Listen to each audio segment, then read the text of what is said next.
Transferring Bitcoin from Robinhood to another wallet is very easy to do. Today I'm going to show you how to do it. You can sell your Bitcoin holdings on Robinhood and then use the proceeds to buy Bitcoin on another platform that allows transfers to external wallets. This method allows you to move your Bitcoin off of Robinhood, but it will trigger a taxable event. You will need to pay capital gains tax on any profits you make from selling your Bitcoin.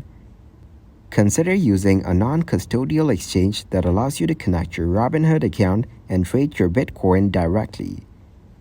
This method allows you to maintain control of your private keys while still trading on a centralized exchange.